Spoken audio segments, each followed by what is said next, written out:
It's a typical November morning for women across Oklahoma. I love hunting because it gives me time to spend with my family and friends doing something out in nature. The goal? Stay hidden and stay quiet. But one organization is realizing these women aren't just being overlooked by the animals they hunt. So we offer programs specific to youth and then of course just general education events, but we didn't offer anything specific for women.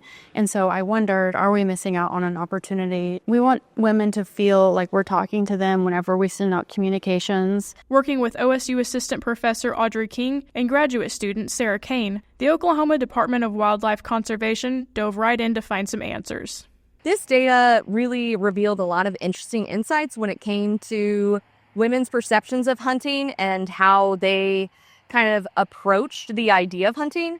So originally we were looking at motivators and barriers to female hunter participation here in Oklahoma. So we got groups of hunters that were either lapsed license holders or current license holders. And then Audrey conducted these lovely focus groups. We got a lot of cool results and wrote them up.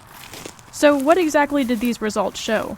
It's a very relational process for women. They loved the idea of preparing to go hunt and having that skill and taking that time out in nature and just the using the meat in their for feeding their families. It didn't really matter to them if they had a trophy to show at the end of the day, or even if they were quote unquote successful. They don't necessarily see it as a sport.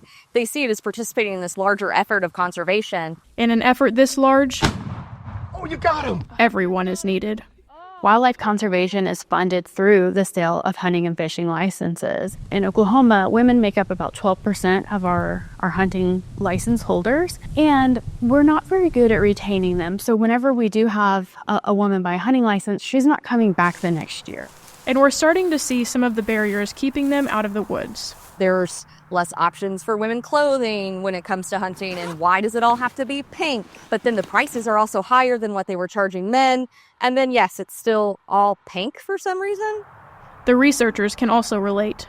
I have not been a hunter in the past, would love to become one in the future. But a huge barrier that we found in our research is actually the biggest barrier for me to get into hunting. And that's because I've never had anybody in my life to be able to introduce me to the sport of hunting.